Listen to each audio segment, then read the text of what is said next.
ছাত্ররা আমরা পড়ছিলাম ভূমিরূপ গঠনকারী প্রক্রিয়া। সেখানে আমরা প্রথমেই পড়েছি পর্বতের উৎপত্তি, পর্বতের শ্রেণীবিভাগ, পর্বতের বৈশিষ্ট্য, পর্বতের প্রভাব ইত্যাদি। তারপর আমরা পড়েছি মালভূমির শ্রেণীবিভাগ, উৎপত্তি, মালভূমির প্রভাব। এখন আমরা পড়ব ভূমিরূপ হিসাবে সমভূমি। সমভূমি হলো ভূমিরূপের সবচেয়ে কনিষ্ঠ বা সবচেয়ে ছোট, মানে উচ্চতাই বলতে পারি সবচেয়ে ছোট ভূমিরূপ। উচ্চতা, বন্ধুরতা এবং ঢালে দিক থেকে পর্বত সবচেয়ে বড়, ঢাল, উচ্চতা এবং বন্ধুরতায় মধ্যম প্রকৃতির হলো মালভূমি, এবং সমভূমি হচ্ছে সবচেয়ে কম। পর্বত এবং মালভূমির তুলনায় সমভূমির উচ্চতা, ঢাল ও বন্ধুরতার পরিমাণ অনেক কম। এখন আমরা দেখব সমভূমির সংজ্ঞা কাকে বলে। সমভূমি কাকে বলে? সুবিস্তৃত, মৃদু ঢালযুক্ত এবং সমুদ্রপৃষ্ঠ থেকে অনধিক 300 মিটারের কম উচ্চতা বিশিষ্ট যে ভূমিরূপ, তাকে আমরা বলবো সমভূমি। সুতরাং সমভূমির সংজ্ঞা দিতে গিয়ে আমরা এরকম বলতে পারি যে সমুদ্রপৃষ্ঠ থেকে অল্প উঁচু বা সাধারণত সমুদ্রপৃষ্ঠ থেকে 300 মিটারের মধ্যে উচ্চতা বিশিষ্ট,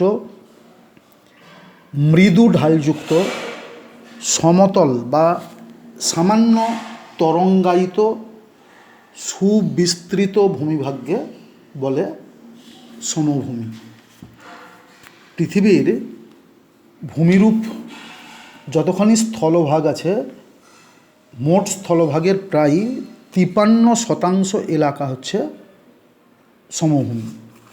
তাহলে এই রকম যদি আমরা দেখি যে এটা ধরো সমুদ্রপৃষ্ঠ 0 মিটার, 100, 200, 300, 400, 500 মিটার।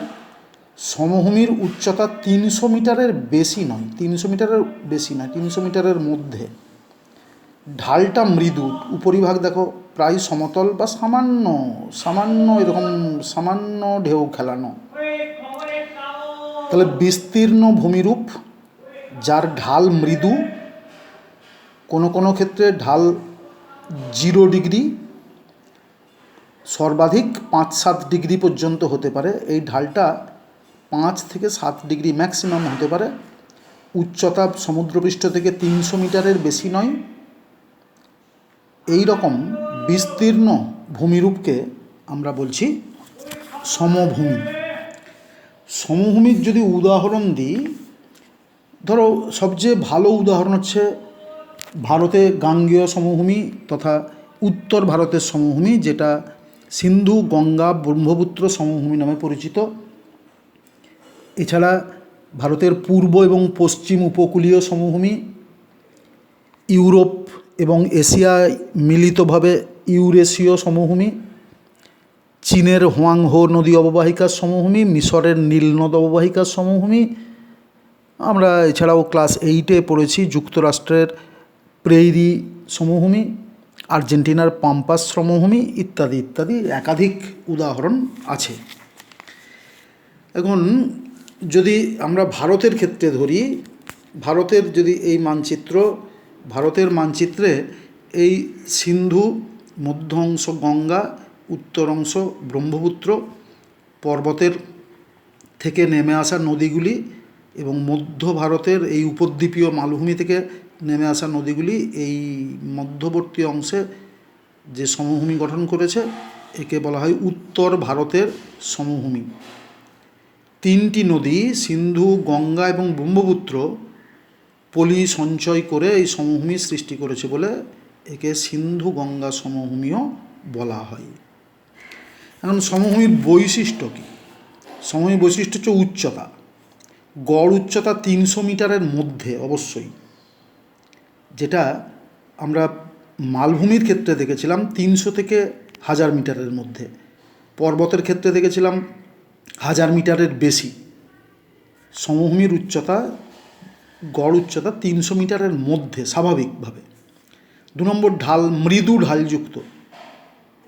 ঢাল ওই 0 থেকে শুরু করে 5-7 ডিগ্রি ম্যাক্সিমাম হতে পারে, এবং বলা হয় গড় ঢাল 5 মিটার প্রতি কিমিতে। অর্থাৎ দুটো স্থানের মধ্যে দূরত্ব যদি 5 কিমি হয়, তাহলে এদের মধ্যে ঢালের পার্থক্য হবে মাত্র 5 মিটার। তাহলে গড়ে প্রতি কিমিতে 5 মিটার ঢালু। এখানকার উচ্চতা যদি 100 মিটার হয়, তাহলে 5 কিলোমিটার দূরে তার উচ্চতা কমে হবে কত? 5 মিটার, অর্থাৎ 95 মিটার। 5 কিমির মধ্যে 5 কিমি দূরত্বের ব্যবধানে ঢালু হয়েছে কত? মাত্র 5 মিটার। তাহলে গড় ঢাল 5 মিটার প্রতি কিমিতে। 3 নম্বর বৈশিষ্ট্য হলো বন্ধুরতা।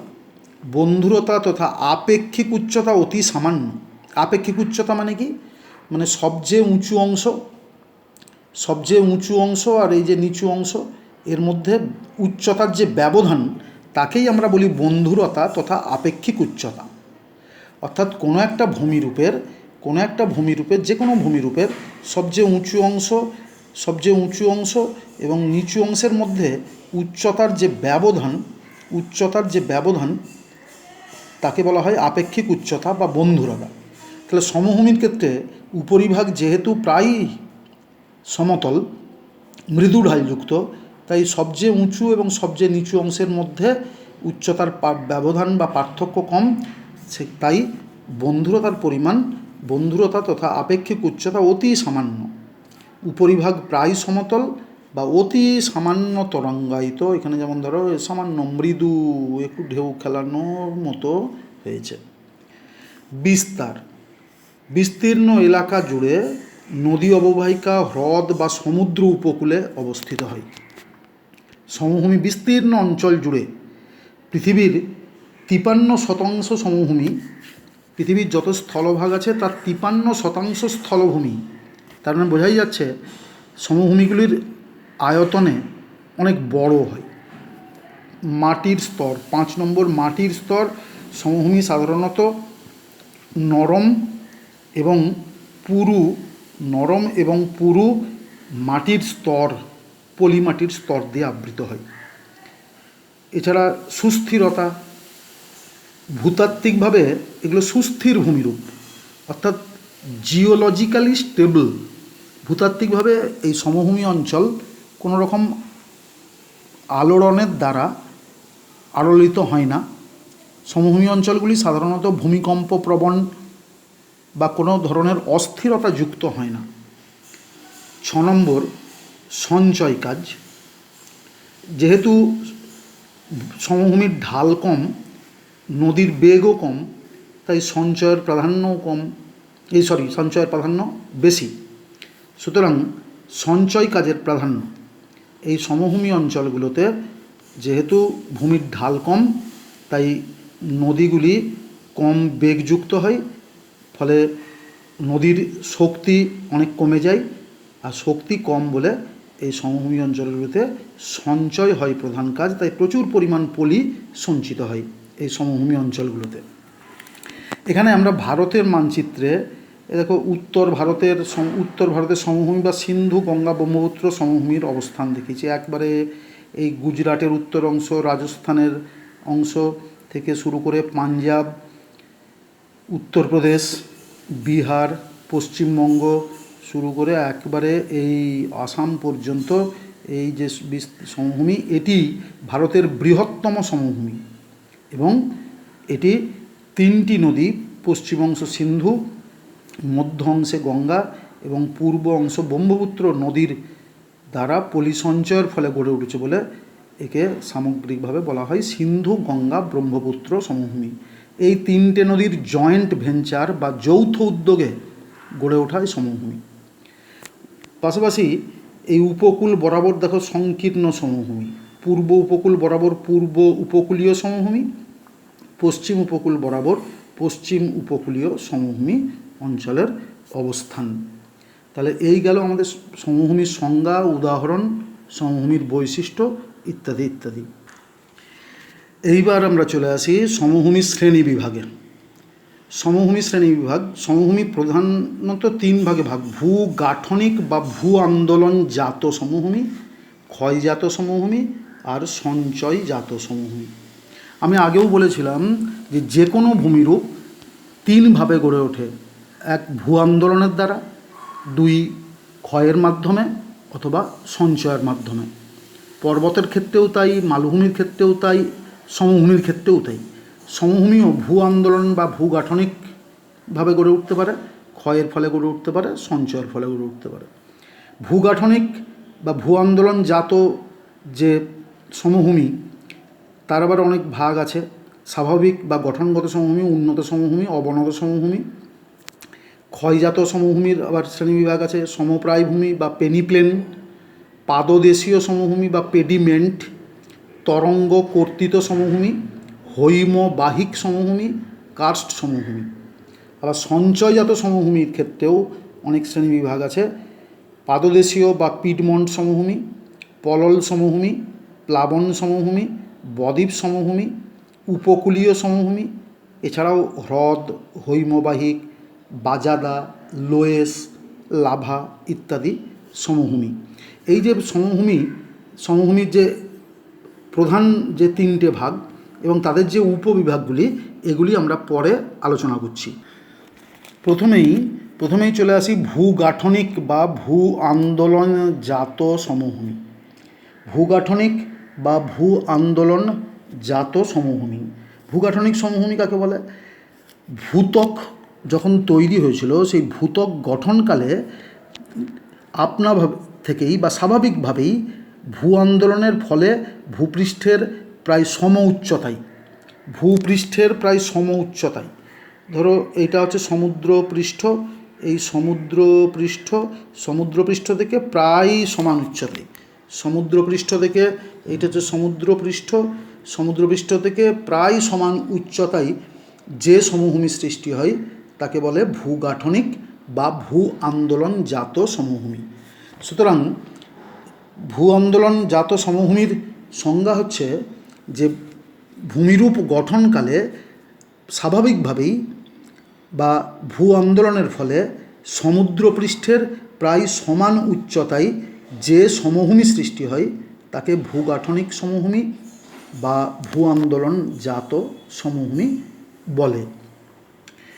এখন এই সমভূমির উদাহরণ অনেক হতে পারে, যেমন রাশিয়ার উচ্চভূমি একটা এরকম, বা তুরানের নিম্নভূমি, এগুলো হচ্ছে সব ভূগাঠনিক না, তুরানের নিম্নভূমি ঠিক না, ওই রাশিয়ার উচ্চভূমি, এটা একটা গাঠনিক সমভূমির উদাহরণ হতে পারে।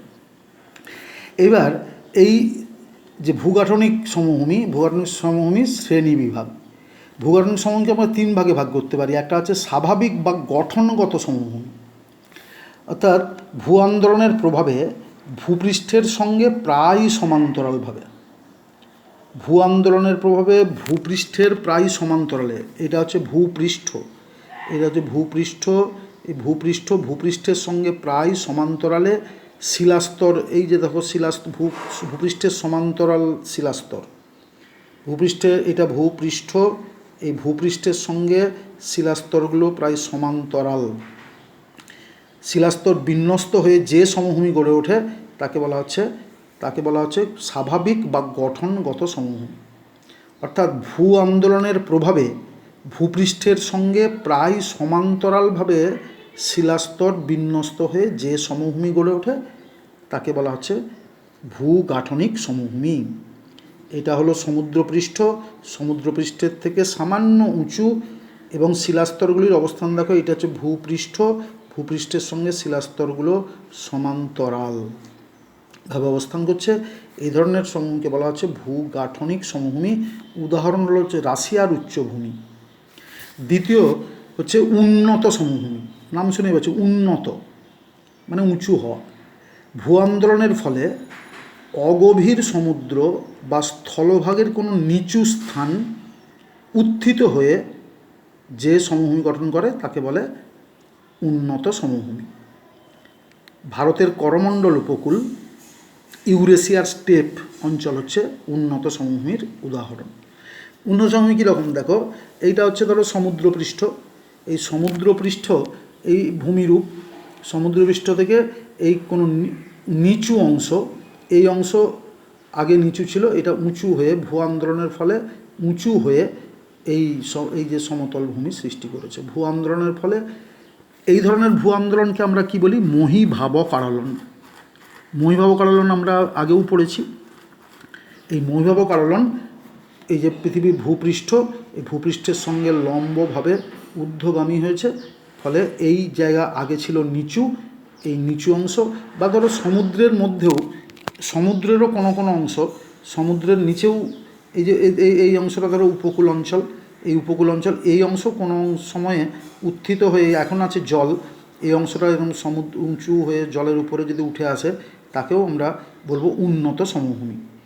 এই উন্নত সমভূমি এর বৈশিষ্ট্য দেখো, সমুদ্রপৃষ্ঠ থেকে বা তারও নিচু অংশ থেকে উত্থিত হয়ে তৈরি হয়।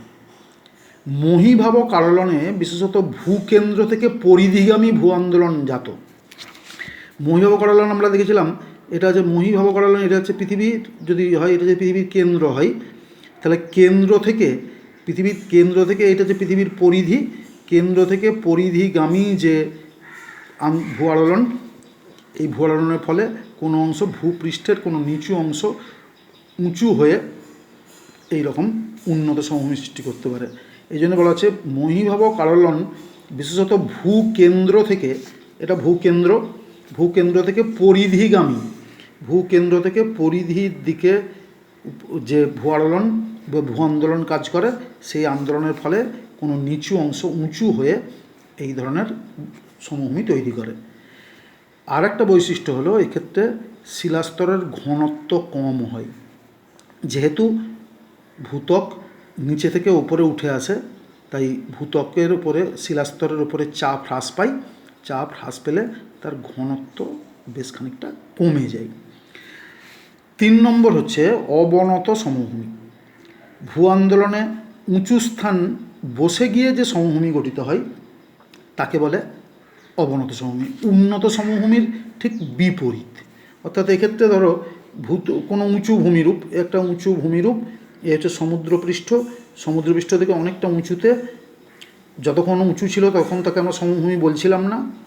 এটা ভূ আন্দোলনের ফলে যদি এরকম নিচে বসে যায়, তাহলে দেখো সমুদ্রপৃষ্ঠ থেকে সামান্য উচ্চতায় নেমে, এই উচ্চতা কমে গিয়ে এই উচ্চতায় নেমে এলো, যখন সমুদ্রপৃষ্ঠ থেকে সামান্য একটু উঁচুতে অবস্থিত, তখন তাকে আমরা বলবো অবনত সমভূমি।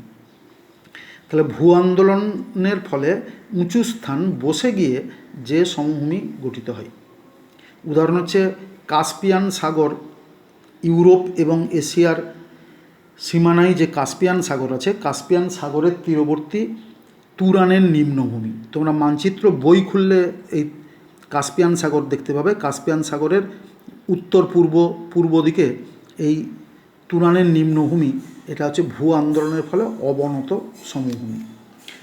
তাহলে এর বৈশিষ্ট্য হচ্ছে সমুদ্রপৃষ্ঠ থেকে ভূমির উচ্চতা পূর্বের তুলনায় কম, তাহলে আগে ছিল অনেক উঁচু, এখন এটা বসে যাওয়ার ফলে অর্থাৎ পূর্বের তুলনায় তার উচ্চতা অনেক কমে গেল। মহীভাব কারলনের ফলে এই উন্নত সমভূমিতে যেমন ভূত্বক মহীভাব কারলনের ফলে উত্থিত হয়েছিল, এক্ষেত্রে ভূত্বক কী হয়েছে, অবনত হয়েছে।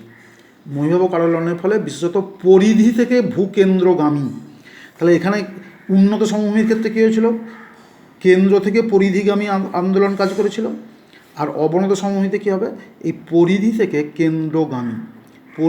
কেন্দ্রগামী ভূ আন্দোলন কাজ করবে, তাহলে ভূত্বকের কোনো অংশ নিচে বসে যাবে। এই জন্য বলা হচ্ছে মহীভাব কারলনে বিশেষত পরিধি থেকে এটা পরিধি থেকে কেন্দ্রের দিকে, এটা পৃথিবীর কেন্দ্র, পরিধি থেকে কেন্দ্রগামী আন্দোলন জাত। এক্ষেত্রে শিলা যেহেতু নিচে বসে যায়, তাই শিলার ওপর চাপ বাড়ে এবং শিলার ঘনত্ব বেড়ে যায়।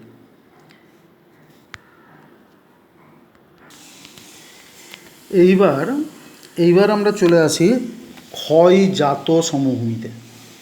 ক্ষয়জাত নাম শুনেই বোঝা যাচ্ছে ক্ষয়ের ফলে জাত জন্ম হয়েছে যার, যে সমভূমির, তাকে বলছি ক্ষয়জাত সমভূমি। ক্ষয় করবে কারা? বিভিন্ন প্রাকৃতিক শক্তি, গতিশীল প্রাকৃতিক শক্তি, যেমন ধরো নদী, হিমবাহ, বায়ু, সমুদ্র তরঙ্গ, এরা হলো গতিশীল প্রাকৃতিক শক্তি। এইসব গতিশীল প্রাকৃতিক শক্তির দ্বারা দীর্ঘকাল ধরে কোনো উচ্চভূমি বা মালভূমি বা পার্বত্য ভূমি ক্ষয়প্রাপ্ত হলে নিচু হয়ে যে সমভূমি সৃষ্টি করে তাকে বলা হচ্ছে ক্ষয়জাত সমভূমি। এই ক্ষয়জাত সমভূমির উদাহরণ যেমন ধরো রাঁচি, হাজারিবাগ অঞ্চল, আমাদের ছোটনাগপুর মালভূমি দীর্ঘদিন ধরে ক্ষয় পেয়ে নিচু সমভূমিতে পরিণত হয়েছে। বা মরুভূমির পাদদেশে অনেক সময় তৈরি হয় ওই পেডিমেন্ট সমভূমি। তাহলে এই ক্ষয়জাত সমভূমি আবার অনেক রকমের হয়। সমপ্রায় ভূমি বা পেনি প্লেন। সমপ্রায় ভূমি কাকে বলছি? নদীর দ্বারা স্বাভাবিক ক্ষয়চক্রের শেষ পর্যায়ে, অর্থাৎ ভূমিরূপ গঠনের শেষ পর্যায়ে বিস্তীর্ণ উচ্চভূমি মৃদু ঢালযুক্ত প্রায় সমতল ভূমিতে পরিণত হয়। একেই বলে সমপ্রায় ভূমি। অর্থাৎ নদ নদীর দ্বারা কোনো উঁচু ভূমিরূপ যখন দীর্ঘদিন ধরে ক্ষয়প্রাপ্ত হতে হতে ক্রমশ নিচু হতে থাকে, একসময়ে সেই উচ্চ ভূমিরূপ নিচু হয়ে প্রায় সমতল ভূমিতে পরিণত হয়, সমুদ্রপৃষ্ঠের উচ্চতায় নেমে আসে। তখন তাকে আমরা বলি সমপ্রায় ভূমি। সমপ্রায় ভূমি কেন বলছি? মানে সমভূমি কিন্তু প্রায় সমভূমি, পুরোপুরি নয়। কারণ এই সমভূমির মাঝে এই সমপ্রায় ভূমির ছবি, সমপ্রায় ভূমির মাঝে মাঝে এরকম কঠিন শিলা গঠিত উঁচু উঁচু টিলা থেকে যায়। এই টিলাগুলোকে বলা হয় মোনাড নক। যখন দীর্ঘদিন ধরে এই অঞ্চলের কোনো উঁচু ভূমিরূপ ক্ষয় পেতে থাকে, তার মাঝখানে এই উঁচু ভূমিরূপের মাঝখানে কঠিন শিলাগঠিত অংশগুলো ক্ষয় প্রতিরোধ করে উঁচু টিলা আকারে থেকে যায়, অবশিষ্ট থেকে যায়। এই অবশিষ্ট টিলাগুলোকে বলা হয় মোনাড নক। এই মোনাড নক, তাহলে এই মোনাড নকগুলি সমপ্রায় ভূমির মধ্যে বৈচিত্র্য তৈরি করে এবং এই সমপ্রায় ভূমির উচ্চতা সমুদ্রপৃষ্ঠ থেকে 300 মিটারের বেশিও হতে পারে। তাহলে উপরিভাগ সমতল বা প্রায় সমতল, মাঝে মাঝে এই টিলাগুলো বৈচিত্র্য তৈরি করেছে। উচ্চতা যেটা সমভূমির স্বাভাবিক যে উচ্চতা 300 মিটার, তার থেকে বেশি হতে পারে। সেই জন্য এদেরকে সমভূমি পুরোপুরি না বলে বলা হচ্ছে সমপ্রায় ভূমি। এবং এই সমপ্রায় ভূমি বা এই পেনি প্লেন নামকরণ করেছেন প্রখ্যাত ভূমিরূপ বিজ্ঞানী উইলিয়াম মরিস ডেভিস। এবং এর উদাহরণ হিসাবে আমাদের ছোটনাগপুর মালভূমিতে রাঁচি, হাজারিবাগ অঞ্চলে এই ধরনের সমপ্রায় ভূমি বা পেনি প্লেন লক্ষ্য করা যায়। সমপ্রায় ভূমির বৈশিষ্ট্যগুলো কি? সাধারণত আর্দ্র জলবায়ু অঞ্চলে, অর্থাৎ নদীর দ্বারা ক্ষয়ের ফলে গঠিত।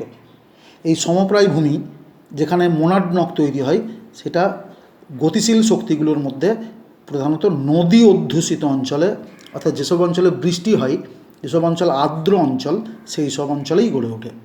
2 নম্বর, উপরিভাগে কচ্ছপের পিঠের মতো উত্তল প্রকৃতি, অর্থাৎ সমভূমির উপরিভাগটা একটু কচ্ছপের পিঠের মতো এইরকম উঁচু টাইপের, এরকম উঁচু মৃদু ঢালযুক্ত, চতুর্দিকে মৃদু ঢালযুক্ত।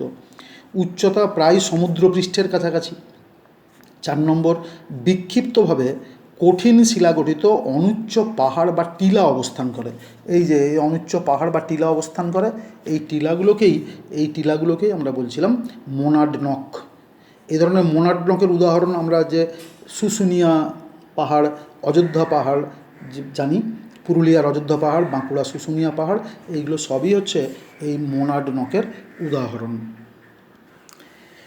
এরপরে আমরা চলে আসি পাদদেশীয় সমভূমি বা পেডিমেন্ট। পাদদেশীয় সমভূমি বা পেডিমেন্ট। পাদদেশ, পর্বতের পাদদেশ, এটা পর্বত, এই পর্বতের পাদদেশে এইখানে গড়ে উঠেছে একটা মৃদু ঢালযুক্ত সমভূমি, এবং এটা মরু বা মরুপ্রায় অঞ্চলে। তাহলে মরু বা মরুপ্রায় অঞ্চলের প্রধান প্রাকৃতিক শক্তি হচ্ছে বায়ু, এবং তার সঙ্গে যোগ দেয় ক্ষণস্থায়ী জলধারা। মাঝে মধ্যে মরু অঞ্চলে বৃষ্টিপাত হয়, সেই বৃষ্টির ধারা এই পাহাড়ের ঢাল বেয়ে গড়িয়ে নিচের দিকে নামতে থাকে। বাট এই ক্ষণস্থায়ী জলধারাগুলি এই বায়ুর সঙ্গে যোগ দিয়ে পর্বতের পাদদেশ অঞ্চলের নুড়ি পাথর কাঁকরকে ধুয়ে নিয়ে নিচের দিকে নামিয়ে নিয়ে আনে। ফলে পর্বতের পাদদেশ অঞ্চলে একটা মৃদু ঢালযুক্ত সমভূমি তৈরি হয়, তাকেই আমরা বলি পেডিমেন্ট। এই পেডিমেন্টের মধ্যে এরকম ওই কঠিন শিলাগঠিত অংশগুলো উঁচু টিলার মতো আকারে অবশিষ্ট আকারে থেকে যায়, এইগুলোকে বলে ইনসেল বার্জ। তাহলে আর্দ্র জলবায়ু অঞ্চলে যেখানে সমপ্রায় ভূমি তৈরি হয়েছে, সেখানে যেমন সমপ্রায় ভূমির মধ্যে কঠিন শিলাগঠিত অংশগুলোকে আমরা মোনাড নক বলছিলাম, এই শুষ্ক জলবায়ু অঞ্চল বা মরু অঞ্চলে পেডিমেন্ট বা যে তৈরি হয়, পেডিমেন্টের মাঝে কঠিন শিলাগঠিত অবশিষ্ট টিলাগুলোকে আমরা বলছি ইনসেল বার্জ। তাহলে ইনসেল বার্জ তৈরি হয় মরু বা মরুপ্রায় অঞ্চলে পর্বতের পাদদেশে, প্রধানত বায়ু এবং ক্ষণস্থায়ী জলধারাগুলির ক্ষয়ের মাধ্যমে। অন্যদিকে এই মোনাডনক তৈরি হয় আর্দ্র জলবায়ু অঞ্চলে সমপ্রায় ভূমির মধ্যে, প্রধানত নদীর দ্বারা ক্ষয়ের ফলে। তাহলে পাদদেশীয় সমভূমি কাকে বলছি? পাদদেশীয় সমভূমি হচ্ছে মরু বা মরুপ্রায় অঞ্চলে যেখানে বায়ু এবং ক্ষণস্থায়ী জলধারার মিলিত ক্ষয়ের ফলে পর্বতের পাদদেশে মৃদু ঢালু বা প্রায় সমতল শিলাময় ভূভাগ গড়ে ওঠে, এইটাকে বলছি আমরা পাদদেশীয় সমভূমি। এই পাদদেশীয় সমভূমি বা পেডিমেন্ট নামকরণ করেছিলেন ভূবিজ্ঞানী জি.কে. গিলবার্ট। এই পাদদেশীয় সমভূমির ভালো উদাহরণ হচ্ছে যে সাহারা মরুভূমির উত্তর পশ্চিম দিকে আছে আটলাস পর্বত। সেই আটলাস পর্বতের পাদদেশে এরকম পেডিমেন্ট গড়ে উঠেছে। এর বৈশিষ্ট্যগুলো কি? বৈশিষ্ট্য হচ্ছে বায়ু এবং জলধারার মিলিত কাজের ফল। 2 নম্বর, ছোট বড় শিলার টুকরো, এই যে অঞ্চল পর্বতের পাদদেশে যে পেডিমেন্ট অঞ্চলে বিভিন্ন আকারের ছোট বড় শিলাখণ্ড, যেগুলো মরু অঞ্চলে যান্ত্রিক আবহবিকার খুব বেশি হয়, ওই যান্ত্রিক আবহবিকারের ফলে ওই ছোট বড় নানা আকারের শিলাখণ্ড এই সমস্ত পেডিমেন্ট অঞ্চল জুড়ে ছড়িয়ে ছিটিয়ে পড়ে থাকে। আর 3 নম্বর হলো বিক্ষিপ্তভাবে কঠিন শিলাগঠিত অনুচ্চ পাহাড় বা টিলা অবস্থান করে, এগুলোকে বলে ইনসেল বার্জ।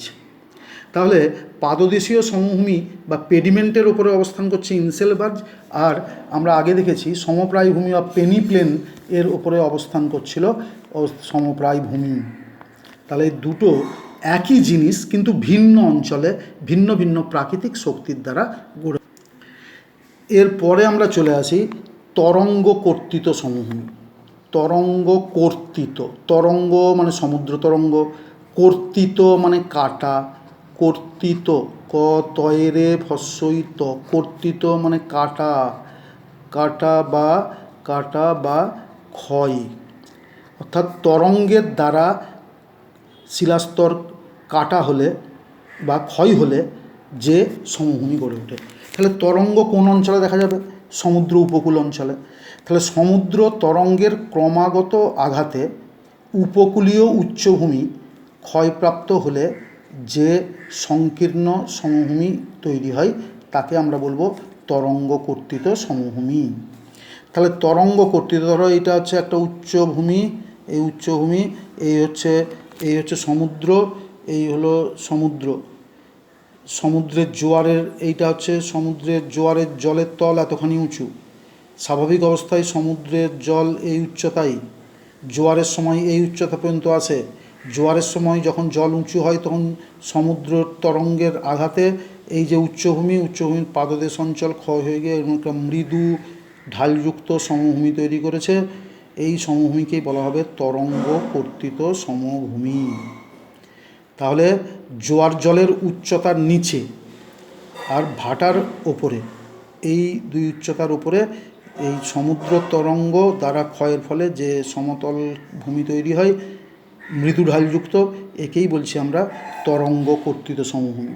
তাহলে সমুদ্র তরঙ্গের ক্রমাগত আঘাতে উপকূলীয় উচ্চভূমি ক্ষয়প্রাপ্ত হলে যে সংকীর্ণ সমভূমি গড়ে ওঠে তাকে বলে তরঙ্গ কর্তৃত সমভূমি। নরওয়ে, ইউরোপের উত্তর পশ্চিমে নরওয়ে দেশের উপকূল এভাবে তরঙ্গ দ্বারা ক্ষয়ের ফলে গড়ে উঠেছে।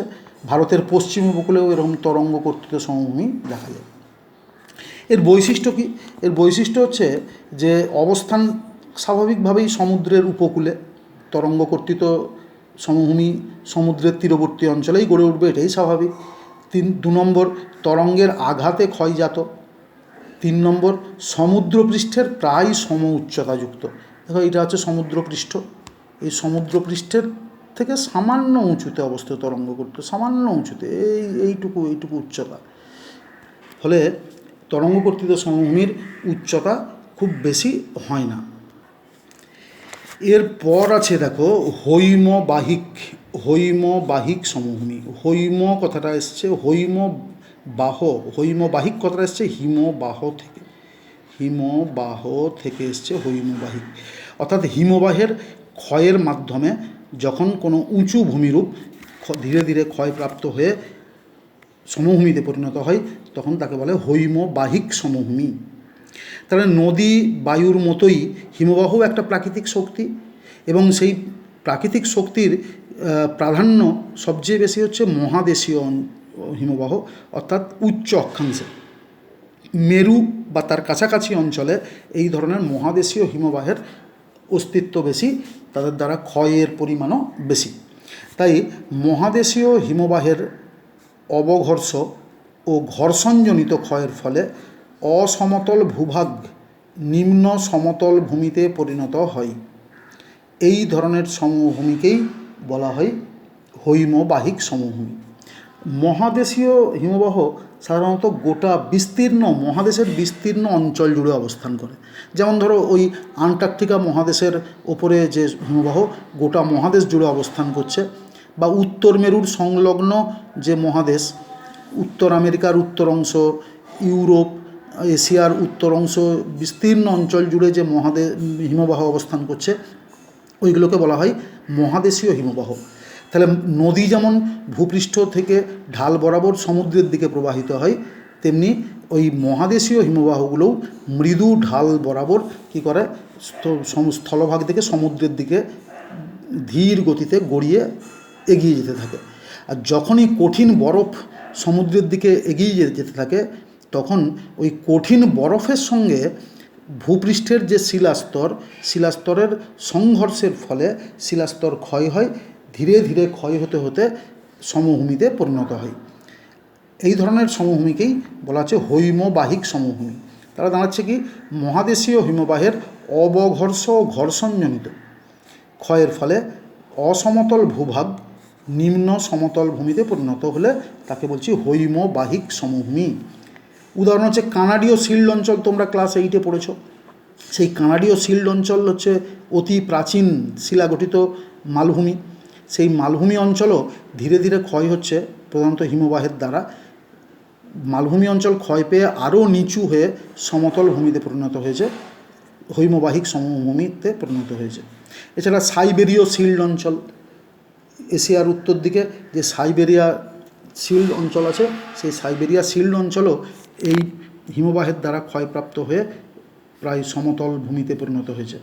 এর বৈশিষ্ট্য কী না, এদের অবস্থান হচ্ছে মেরু সংলগ্ন অঞ্চল। মহাদেশীয় হিমবাহ অধ্যুষিত অঞ্চলে এদের অবস্থান। যেসব অঞ্চলে মহাদেশীয় হিমবাহ প্রচুর সংখ্যায় আছে, কোথায় আছে? মেরুর কাছাকাছি অঞ্চলেই তো অতিরিক্ত ঠান্ডা হওয়ার কথা। সেখানেই সমুদ্র পৃষ্ঠের উচ্চতায় মহাদেশের বিস্তীর্ণ অঞ্চল জুড়ে হিমবাহ তৈরি হয়, ওইগুলোকেই বলা হয় মহাদেশীয় হিমবাহ। সুতরাং হৈমবাহিক সমভূমির অবস্থান স্বাভাবিক কারণেই মেরু অঞ্চল সংলগ্ন মহাদেশীয় হিমবাহ অধ্যুষিত অঞ্চলে। দু নম্বর বৈশিষ্ট্য হচ্ছে হিমবাহের দ্বারা এই সমভূমি ক্ষয়জাত। 3 নম্বর এদের উচ্চতা স্বাভাবিকভাবেই কম। আর 4 নম্বর হচ্ছে শিলাস্তরে আঁচড় কাটা দাগ। যখন এই ভূপৃষ্ঠের ওপর দিয়ে, এটা যদি ভূপৃষ্ঠ হয়, ভূপৃষ্ঠের উঁচু উঁচু শিলাস্তরের ওপর দিয়ে যখন হিমবাহ এরম প্রবাহিত হবে সমুদ্রের দিকে প্রবাহিত হবে হিমবাহ কঠিন বরফের স্তূপ। এই কঠিন বরফের সঙ্গে এই কঠিন শিলাস্তরের যখন ঘর্ষণ তৈরি হবে, তখন কী হবে, এই শিলাস্তরের উপরে কিছু কিছু আঁচড় কাটা দাগ তৈরি হবে। যেমন করে একটা ভারী শক্ত জিনিসকে যদি আমরা মাটির উপর দিয়ে বা রাস্তার উপর দিয়ে টানতে টানতে নিয়ে যাই, তাহলে রাস্তার উপরে বা মাটির উপরে যেমন আঁচড় কাটা দাগ তৈরি হয়, তেমনি কঠিন হিমবাহের সঙ্গে শিলাস্তরের সংঘর্ষের ফলে এরকম শিলাস্তরের উপরে আঁচড় কাটা কিছু দাগ তৈরি হবে। তাহলে এইগুলো হচ্ছে হৈমবাহিক সমভূমির বৈশিষ্ট্য। এই ক্ষয়জাত সমভূমির আরেকটি শ্রেণী হচ্ছে কার্স্ট সমভূমি। কার্স্ট, এটা একটা স্লোভেনীয় শব্দ, KARST, কার্স্ট। অর্থাৎ ইউরোপের, দক্ষিণ ইউরোপে ক্রোয়েশিয়া, যুগোস্লাভিয়া, স্লোভেনিয়া ইত্যাদি ইত্যাদি দেশে এই ধরনের সমভূমি গড়ে ওঠে। অঞ্চলটার নামই হচ্ছে কার্স্ট অঞ্চল, সাধারণত চুনাপাথর গঠিত অঞ্চল। চুনাপাথর জলের সঙ্গে সহজে দ্রবণীয়, আমরা জানি। এই সহজে দ্রবণীয় এই চুনাপাথর এছাড়া চক, ডলোমাইট গঠিত অঞ্চলেও হতে পারে। যেহেতু চুনাপাথর, চক এরা জলের সঙ্গে সহজ দ্রাব্য, তাই ভূপৃষ্ঠের উপর দিয়ে প্রবাহিত জল বা ভৌম জল এই চুনাপাথরের দ্রবণ তৈরি করে। দ্রবণ স্বাভাবিক নিয়মে অপসারিত হয়, গড়িয়ে এক জায়গা থেকে আরেক জায়গায় চলে যায়।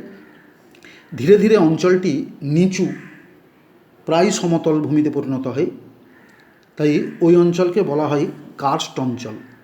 এটা আসলে ওই অ্যাড্রিয়াটিক, ইউরোপের দক্ষিণে যে ইটালির পূর্ব দিকে অ্যাড্রিয়াটিক সাগর আছে, অ্যাড্রিয়াটিক সাগরের পূর্ব দিকে যুগোস্লাভিয়া, স্লোভেনিয়া, ক্রোয়েশিয়া এইসব দেশগুলোতে গড়ে ওঠে। পৃথিবীর আদর্শ কার্স্ট ভূমিরূপ তৈরি হয়েছে ওই অঞ্চলেই।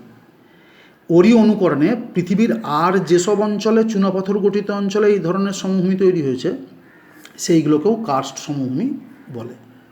তাহলে সংজ্ঞা কী না, চুনাপাথর গঠিত অঞ্চলে প্রধানত দ্রবণ প্রক্রিয়ায় গঠিত যে সমভূমি, দ্রবণ হচ্ছে ক্ষয়ের একটা মাধ্যম, সেই দ্রবণ প্রক্রিয়ায় গঠিত সমভূমিকেই বলা হচ্ছে কার্স্ট সমভূমি। উদাহরণ, দক্ষিণ ইউরোপে ক্রোয়েশিয়া সমভূমি। আমাদের দেশে এই ধরনের সমভূমি এখনও গড়ে ওঠেনি, যদিও চুনাপাথর গঠিত অঞ্চল, আমাদের যারা দক্ষিণ ভারতে বেড়াতে গেছো, ওই বোরা কেব যারা দেখেছো, তারা দেখবে যে ওখানে চুনাপাথর জলের সঙ্গে দ্রবণ তৈরি করে অনেক গুহা তৈরি করেছে। যদি ভূপৃষ্ঠের ওপরেই এ ধরনের চুনাপাথরের অবস্থান থাকে, ভূপৃষ্ঠের ওপরে, এটা ভূপৃষ্ঠের ওপরেই যদি চুনাপাথরের অবস্থান থাকে, তাহলে কী হবে, ওই চুনাপাথর জলের সঙ্গে দ্রবীভূত হয়ে কী হবে, জলের সঙ্গে অপসারিত হয়ে সরে যাবে। ফলে এই জায়গাটা ক্রমশ নিচু হবে, নিচু হতে হতে হতে একটা ভূমিরূপ তৈরি করবে। ওইটাকেই বলা হবে কার্স্ট ভূমিরূপ। এই কার্স্ট ভূমিরূপ গঠিত অঞ্চল, এইটা ধরো কার্স্ট ভূমিরূপ গঠিত অঞ্চল। এই অংশগুলো ধরো চুনাপাথর ছিল আগে। চুনাপাথর জলের সঙ্গে দ্রবীভূত হয়ে এরকম চুনাপাথর অপসারিত হয়েছে, এরকম গর্ত তৈরি হয়ে গেছে। এই গর্তগুলো, এই চুনাপাথর গঠিত অঞ্চলে এরকম এই একটা ধরো এরকম গোল এই অংশে চুনাপাথরের অবস্থান ছিল। এরকম জল যখন গড়িয়ে প্রবাহিত হচ্ছে, প্রবহমান জলের সঙ্গে চুনাপাথর দ্রবীভূত হয়ে এইখানে গর্ত তৈরি হয়ে গেছে। আবার এই অংশটা ধরো চুনাপাথর গঠিত নয়, তাই এই অংশটা ক্ষয় প্রতিরোধ করে এরকম উঁচু টিলা আকারে থেকে গেছে। তাহলে এই চুনাপাথর গঠিত অঞ্চলে এরকম ছোট বড় নানা আকারের, গোল, অবনমিত, এরকম ছোট আকারের বা বৃত্তাকার, উপবৃত্তাকার বিভিন্ন আকারের ছোট বড় অসংখ্য গর্ত সৃষ্টি হয়। ফলে চুনাপাথরের গঠিত অঞ্চলে যে সমভূমি, কার্স্ট সমভূমির উপরিভাগটা খুব অসমতল হয়, এবড়ো খেবড়ো হয়। তাহলে এর বৈশিষ্ট্য হচ্ছে চুনাপাথর, চক প্রভৃতি জলে সহজদ্রাব্য যে খনিজযুক্ত শিলাগঠিত অঞ্চলে গড়ে ওঠে। সমুদ্রপৃষ্ঠ থেকে উঁচুতে অবস্থিত হয়। এই যে কার্স্ট সমভূমি, এটা সমুদ্র যে জলতল, সেই জলতলের থেকে অনেকটা উঁচুতে অবস্থিত হয়। সমগ্র অঞ্চলটি অসমতল হয়, কারণ যেসব অঞ্চলগুলো চুনাপাথরের অবস্থান ছিল সেগুলো জলের সঙ্গে দ্রবণ তৈরি করার ফলে এরকম গর্ত তৈরি হয়েছে, কোনোটা ছোট, কোনোটা বড়, কোনোটা আবার এরকম ফানেলের মতো এরকম সুড়ঙ্গ মাটির নিচের দিকে নেমে গেছে, এরকম আকৃতিরও অনেক গর্ত তৈরি হয়।